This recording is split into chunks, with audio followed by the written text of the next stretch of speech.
Hi, and welcome to the Advocate Video Podcast. I'm Emily Toman, editor of our Preston Hollow and Far North Dallas Advocate magazines.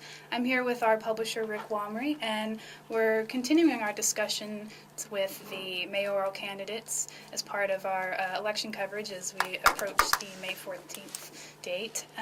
Today we're talking with Mike Rawlings, former Park Board President and homeless czar. Mr. Rawlings, thanks for being with us. Well, thank you. It's a pleasure. Thanks.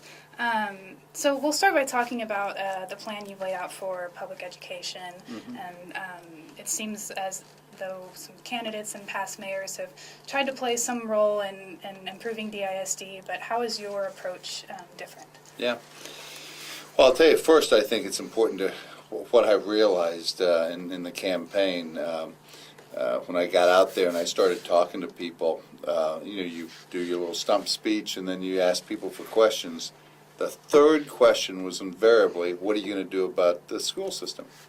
And I would explain to them the way our government works and the school system is not part of it. And they'd go, good. What are you going to do about school system? They didn't want to hear that the mayor couldn't impact this in a significant manner. So I spoke to Tom Luce, Assistant Secretary of Education. I talked to Mike Moses, got folks together and discuss that, and we realized the mayor can make a big difference.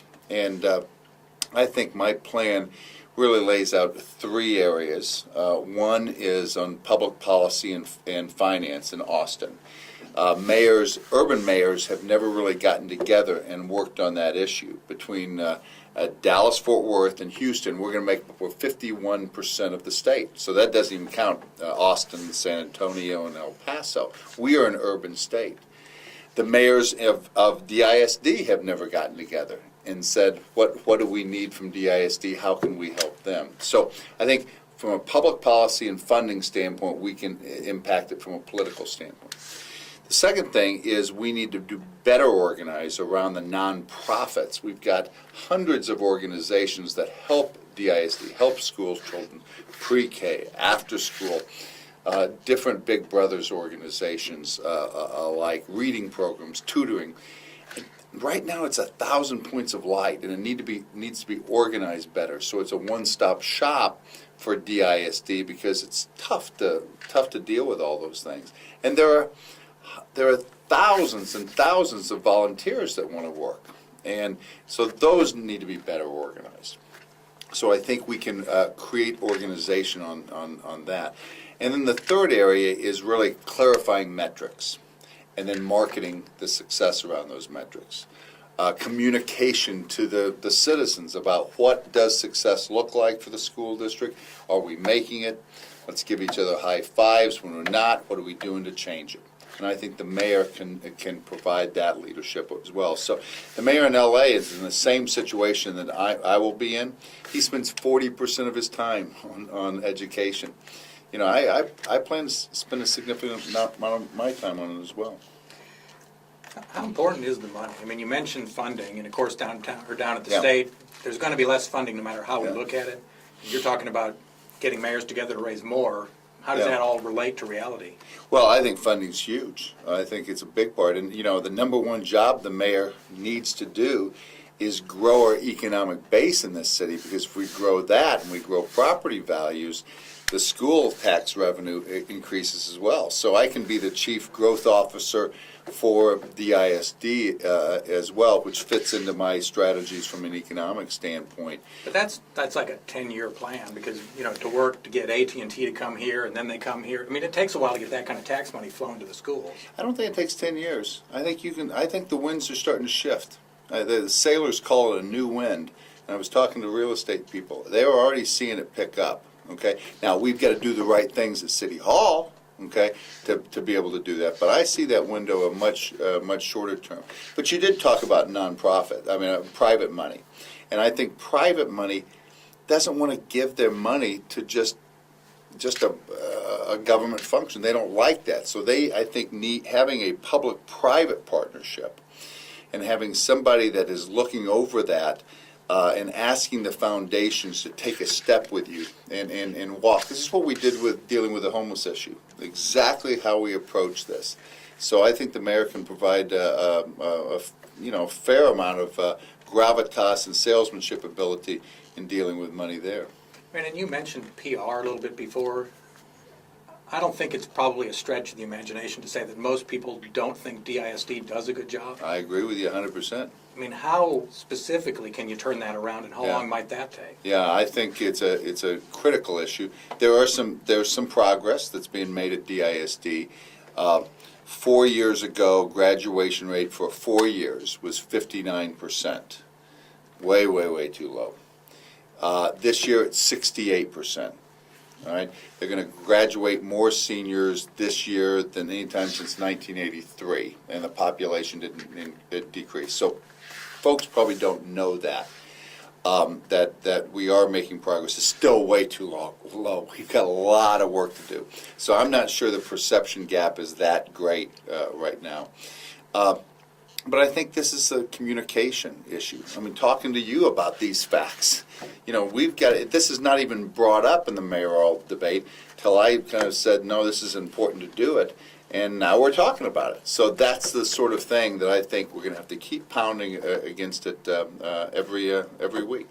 And so what steps do you have to take to implement this if elected once you get into office, and not, how do you balance it with all the other huge issues we have on our plate, like the budget and all of that kind of thing? You mentioned, the LA mayor spends like 40% of his time on it. Right. That seems like quite a lot for someone who has a Yeah, lot of other things. let me back up. I think it's important for you to understand where it fits into the overall priorities. As mayor, you're not the CEO, you're chairman of the board of this city. And so I will have relatively few things on my priority list. Every year I write 6 or 7 things I want to do from a business standpoint. My first item and objective will be economic development. My second one will be economic development. And my third one's going to be economic development. And my fourth one's going to be education, because it drives economic development. And if we want strong neighborhoods, what makes a strong neighborhood? Real simple. A strong elementary school. A strong school makes a strong neighborhood. So I see it's going to be a major part of my time that I'm going to be dealing with it. We've got to do a better job with small businesses. 80% of our businesses in Dallas are small businesses. Right now, developers are taking way too long to get through City Hall. And therefore, they're having to pay their loans on their lands, and they don't want to develop because it's too expensive. So we've got to streamline City Hall. Second, you mentioned big businesses, and yes, that's a longer term sell, but California is prime for plucking right now. There are businesses that are going to be moving in the next couple of years, so I think we need to do that. And third, I think we have a huge opportunity from an economic development standpoint in the southern sector. And we can get a lot of traction very quickly there. So when you think about those important objectives, that helps you prioritize how I'm going to be spending my time. We've got a good city council from a neighborhood standpoint at times. I think we make the right decisions, and I don't want to get in the way of our city council people in that. Ann Margolin's a fabulous city council person in my district. And it's like, I want to kind of support Ann. I don't need to get in her business. I can be focused on these other things. I've just got a couple more DISD questions before we go on to the economic development. I know you live in Preston Hollow. You have a couple kids. I think they're college age or above now, right? Yep, yes. When you were in Preston Hollow, I guess, where'd your kids go to school? My son went to elementary school at Preston Hollow Elementary, and my daughter went to Pershing. They respectively, they graduated from Jesuit and ESD. So we were kind of a combination of public-private. So they went through the elementary school and then jumped over to private? Yeah. Yes. What was the decision point for you? Because that's what a lot of parents face, is Yeah. either at elementary or middle, whatever. It's a decision point. I think we felt that the elementary schools were very good that they went to at that time, and they were good. We felt that the opportunities in the private school was better than the options that they had at that time, and so that was the decision we made. Fortunately, we could afford it. We didn't have to move out of town. I've talked to so many people. People talk about, why don't the police and the firefighters live in Dallas? And I was talking to a young man that was a firefighter. I said, where do you live? And he goes, Rockwall. I said, we pay your salary. You need to be in Dallas. And he says, it's the schools. It's the schools. Give me better schools. I'll live in Dallas. I'd love to live in Dallas. I don't want to commute all that way. And so that's why this is such an important issue that we face. If you're elected, would you ever consider taking over DISD, putting it into the city's hands? Or? You know, I don't think that that's on the table. I think that so often we kind of cut to reorganizing everything. To me, it's everybody doing their job as the best of their capability. We talk about student accountability and teacher accountability. We talk about administration accountability. I don't hear us talking about community accountability. Let's let the community be more accountable and around those schools. And I can help there. That's an important job, to make that community accountable, to support our school teachers and support our students and demand what they need. And once we do that, I'll have plenty on my plate.